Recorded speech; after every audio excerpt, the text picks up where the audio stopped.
근데 계약 만료가 안 됐는데 네. 미리 소송이 가능한가요? 미리 소송 제기는 가능합니다.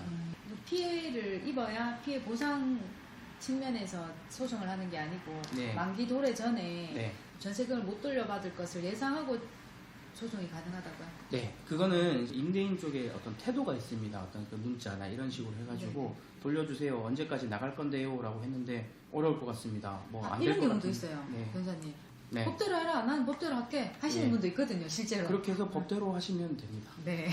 법대로 찾아주시면 하려고 됩니다. 하는데 변호사님이 해야 되나 자기가 해야 되나 어떻게 해야 되죠? 그것도 그러네. 돈이 이제 그거 변호사님 입장에서는 변호사님 쓰라고 하지 않을까요? 아니죠. 근데 개인적으로 할 수 있으면 또 개인적으로는 전자소송이죠. 네, 뭐 저희도 전자소송을 하고 개인적으로도 얼마든지 전자소송은 가능합니다. 어떤 소장이나 이런 부분이 그렇게 막 많이 어렵진 않아요. 그래서 검색 포털 같은 걸 이용해서 나홀로 소송 통해서 직접 본인이 소장을 작성하셔도 그게 뭐 문제가 되진 않습니다. 소송을 해야 되는데 반드시 변호사를 선임해야 되느냐? 그렇진 않습니다.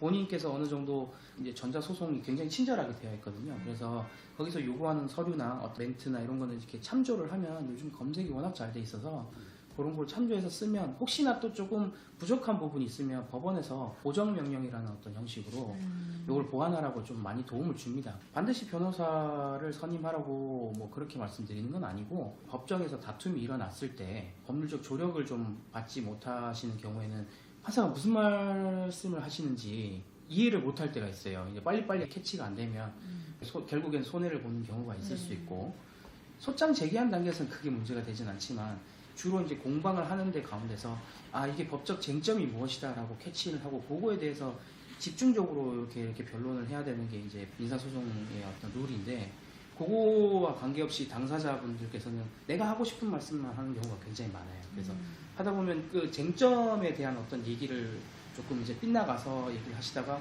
아니 이건 내가 이거 질 게 아닌데 억울하고 그런 경우가 좀 있어서 알아놓죠, 이 정도는. 예, 그렇죠. 아니 저희는 주택임대차 조정위원회라고 예. 저희가 설명을 많이 들어서 그쪽으로 안내를 하잖아요. 그러면 만기가 도래되지 않은 사건은 자기들이 어떻게 해줄 수 없다 해서 저는 소송이 안 되는 줄 알았어요. 그거는 조정을 하는 입장에서는 네네. 그 각자의 입장이 다를 수 있으나 이 태도로 보았을 때 이 사람이 안 줄 것 같을 때는 미리 소송을 제기하시라는 이유가 우리가 소장을 던지면 소장을 송달을 하면 이제 상대방이 임대인이 소장을 받지 않습니까? 소장 송달을 받고 그 송달이 되는데도 의외로 시간이 많이 걸립니다. 지금 내가 알고 있는 주소랑 2년 후에 그 임대인이 주소가 바뀌었을 수 있고 그러면 또 주소를 보정하는데 또 한 며칠이 시간이 걸리고 또 보정하는데 시간이 걸리고 실제로 임대인이 안 받을 수도 있고 왜냐하면 낮에 송달이 되는 거라서 집에 사람이 없으면 또 안 되고 뭐 이런 식으로 또 송달 때문에 시간이 가고 만약에 또 송달이 된다 하더라도 법적으로 소장 부분 송달일로부터 30일 내에 답변서를 내도록 돼 있어서 30일은 무조건 시간을 주도록 돼 있습니다. 네. 그래서 이제 그 시간 그리고 답변서를 제출하면 그때 이제 법원이 이 사람은 지금 다투는구나. 그때 변론기일을 지정하는데 그때부터 변론기일 지정되는데도 약 한 1개월 정도 시간이 걸리니까 소장을 제출하는 기점으로 보면 한 3개월 걸릴 수가 있는 거죠. 네. 그래서 이제 계약이 종료되고 나서 만약에 이제 그게 그렇게 되면 시간이 그만큼 뒤로 밀린다는 거. 그거를 좀 감안해서 미리 좀 당겨서 조금 더 낫지 않나. 그래서 그런 부분이 있고 이게 이제 왜 미리 이제 소송을 제기했는데 이거는 안 되지 않나라고 볼 수는 있겠지만 이 사람이 지금 태도가 명백하게 지금 이행을 거절하겠다는 어떤 태도가 있으면 이런 부분을 어떤 주장을 하여서 또 좀 소송을 구할 수 있는 어떤 얘기는 됩니다.